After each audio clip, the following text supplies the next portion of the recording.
Job का पहला दिन जॉब का पहला दिन उम्मीद से बड़ा वेलकम मिला। उम्मीद से बहुत बड़ा वेलकम मिला। हर डिपार्टमेंट में गई, हर किसी से मिली। उसी दिन मेरी मुलाकात हुई कंप्यूटर डिपार्टमेंट की दीपाली से। और दीपाली से मिली तो ऐसा लगा जैसे कि बचपन के किसी दोस्त से मिलना हो गया हो। इतना अपनापन, इतना प्यार कि बस पूछो मत। लंच टाइम में उसने मुझसे पूछ ही लिया कि रश्मि, कहाँ रहती हो। मैंने कहा अपने भाई के साथ रहती हूँ, लेकिन कुछ ही दिनों में भाई बेंगलोर जा रहा है तो एकोमोडेशन तो ढूंढना ही पड़ेगा। उसने कहा मेरे साथ मेरे पीजी में आ जा। उस दिन वर्किंग आवर्स के 2 घंटे के अंदर मैं दीपाली के साथ थी। देर रात तक हमने बात की। पता चला दीपाली मैरिड है और उसका हस्बैंड पहले हमारी ही कंपनी में था, अभी गुड़गांव में है। पर एक बात मैंने नोटिस की दोस्तों, कि दीपाली का लेफ्ट हैंड थोड़ा सा टेढ़ा था। मैंने उस समय पूछना मुनासिब नहीं समझा। पहला दिन था आखिर। कुछ दिनों बाद उसने मुझे फोन किया ऑफिस में कि रश्मि, मेरा लेफ्ट हैंड थोड़ा दर्द दे रहा है, मैं डॉक्टर के पास जा रही हूँ। मैंने कहा रुक, मैं भी चलती हूँ तेरे साथ। उस दिन रात को मैं अपने आप को रोक नहीं पाई और मैंने उससे पूछ ही लिया कैसे हुआ। उसने कहा रश्मि, 2 साल पहले तक मेरा हाथ भी तेरे हाथ के जैसा नॉर्मल था, लेकिन एक रोड एक्सीडेंट ने मुझसे दो चीजें छीन ली। एक तो मेरा हाथ और दूसरा मेरा 5 साल का स्टडी बॉयफ्रेंड। मैंने बोला क्या? फिर ये तेरा हस्बैंड? उसने कहा नहीं, मेरे हस्बैंड का नाम तो रमेश है लेकिन उसका नाम रोहित था। उसने मुझसे ब्रेकअप सिर्फ इसलिए कर लिया कि मेरा हाथ टेढ़ा हो गया था एक्सीडेंट के बाद। मुझसे रहा नहीं गया। मैंने पूछा क्या तूने कन्फ्रंट नहीं किया, तूने कुछ पूछा नहीं? उसने कहा मैंने सिर्फ एक बात पूछनी थी उससे, कि अगर तुम्हारे साथ ऐसा होता तो क्या मैं तुमको छोड़ देती। लेकिन मैंने उसे अपने गुस्से के लायक भी नहीं समझा। फिर मैंने पूछा ये रमेश? उसने कहा रश्मि, जब मैं रिकवर कर रही थी ना तो मेरे साथ सिर्फ 3 लोग थे, मेरे मम्मी पापा और रमेश। रोज मुझे फोन करता। शुरू शुरू में ऐसा लगा जैसे फॉर्मेलिटी दिखा रहा है, या तो फिर कलीग है इसलिए सिंपैथी कर रहा है। लेकिन धीरे धीरे लगने लगा कि वो सिंपैथी नहीं दिखा रहा था, वो तो दीपाली को दीपाली से मिला रहा था। मुझसे कहता कि दीपाली, तेरा दिमाग तो कंप्यूटर से भी तेज चलता है। और कुछ महीनों बाद जब कंपनी ने मुझे वापस बुलाया और रमेश ने प्रपोज किया, मैं मना नहीं कर पाई। मेरे दिमाग में सिर्फ एक ही बात चल रही थी। मैंने पूछा दोबारा प्यार कर लिया तूने? तो उसने जो कहा ना दोस्तों, वो मेरी जिंदगी का सबसे बड़ा सबक साबित हुआ। उसने कहा रश्मि, प्यार का क्या है, प्यार तो हर किसी से हो जाता है, लेकिन शादी उसी से करना जो तेरी इज्जत करता है। और सच बोलूं दोस्तों, दिल मेरा धक से रह गया। उसने कहा कि मैं रमेश की इज्जत करने लगी थी।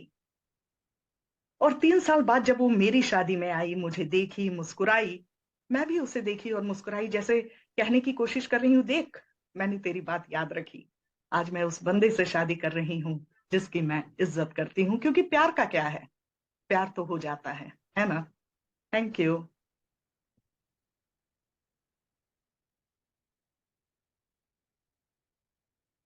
Amazing.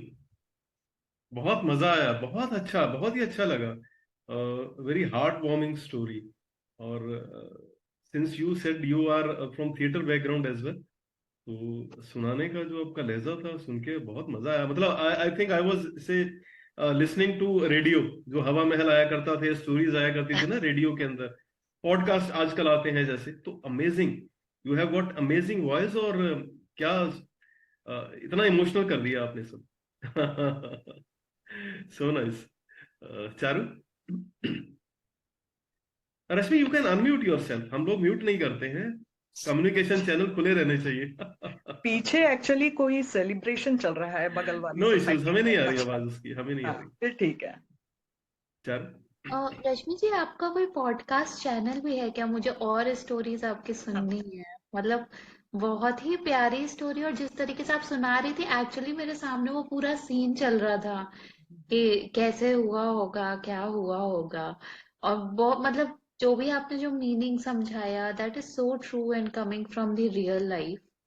So I have experienced something similar. So it is very relatable. But the thing is that unfortunately I didn't have that kind of a person support from any of these people. So I had to recover alone.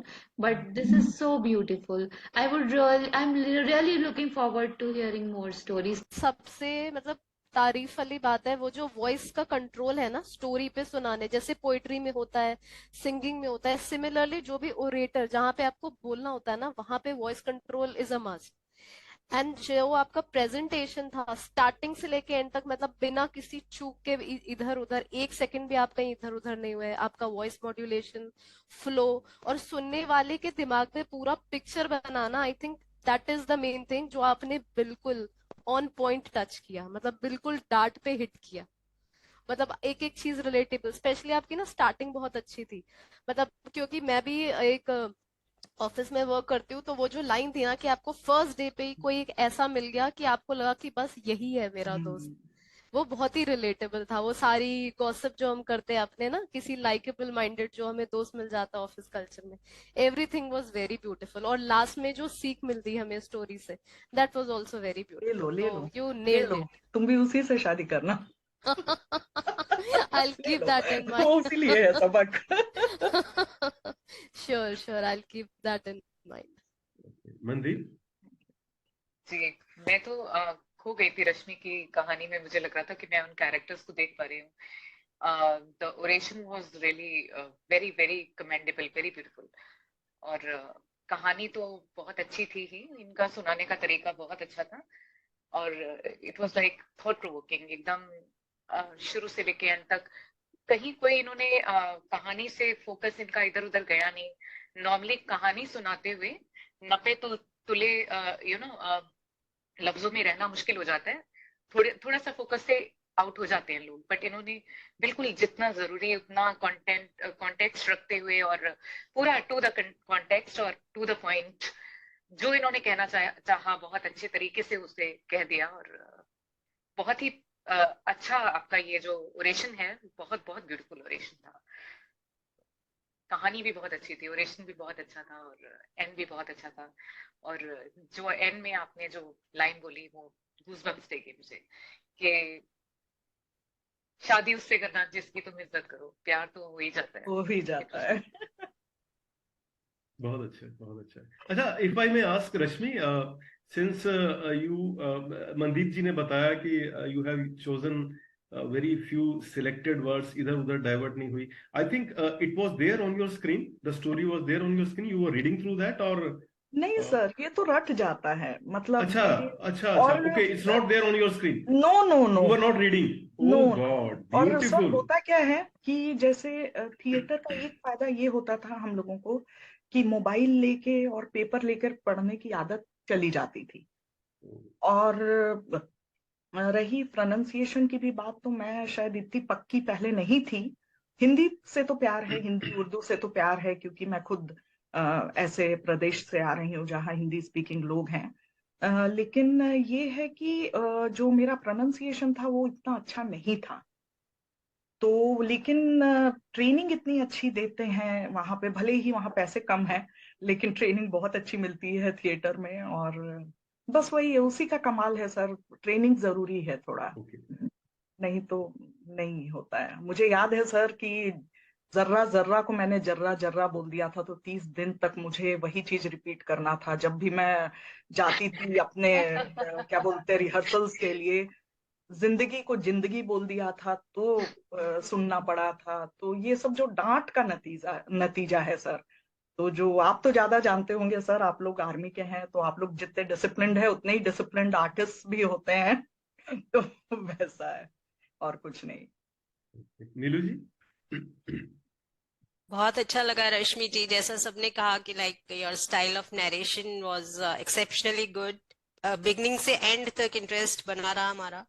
और message story का basically एक ही purpose होता है कि एक message जाए audience तक। तो मैसेज बहुत अच्छा था आपका, आपने दोनों एस्पेक्ट्स दिखाए कि एक बॉयफ्रेंड था जो ही वॉज इन लव, वो भाग गया क्योंकि फिजिकल अपीयरेंस पे वो गया, और एक जो दूसरा हस्बैंड था उसने उसकी सोल को लव किया। और उस तो दैट्स द डिफरेंस कि आप अपीयरेंस पे जाते हैं या आप हार्ट टू हार्ट किसी को लाइक करते हैं।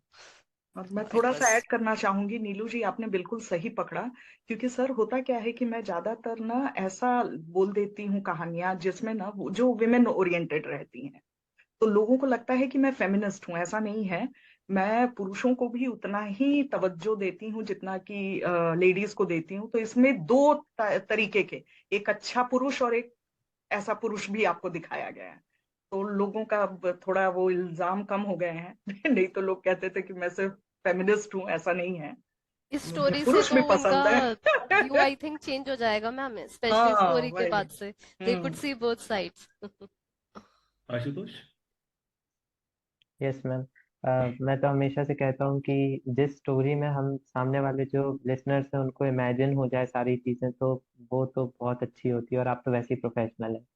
और इसके अलावा जो स्टोरी आपका सुनाने का ढंग है, लिखने का, कि एक इंट्रोडक्शन होगा, फिर एक मेन बॉडी में पूरी कहानी चलेगी और लास्ट में कंक्लूजन, बहुत अच्छा लगा। और अनकंडीशनल लव और रिस्पेक्टिंग द लाइफ पार्टनर, ये जो कॉन्सेप्ट था ये सच में बहुत अच्छा था। और सबसे अच्छी बात है कि ये रियल लाइफ स्टोरी है, तो मतलब अच्छा लगता है सुन के कि ऐसे लोग हैं आजकल जो अनकंडीशनल लव जो है वो करते हैं। तो बहुत अच्छा लगा। बहुत है, ढूंढो।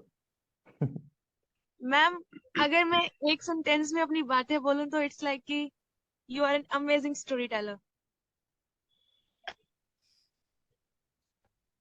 ठीक है। So thank you Rashmi, thank you so much. अब आगे काफी कहानियां सुनने को मिलेंगी। मैं सच बताऊं सर कि when I am surrounded by such artist, literally I am transported to some other world. मुझे ऐसा लगता है ना कि पता नहीं कहाँ से मेरा दिन बन गया, मेरी शाम बन गई। और इतने प्यारे प्यारे लोग और इतना पेशेंटली वो सुन रहे हैं। मतलब वो मुझे बड़ा अच्छा लगता है कि मतलब ये सुनने वाले जो है ना वो दिल ले लेते हैं मेरा। सर मुझे सबसे मोहब्बत हो गई है, चाहे वो नीलू जी हो, चारू हो, आशुतोष हो, आप हो, ओम सर हो, अनुराग हो, नाइजा हो, मनदीप हो।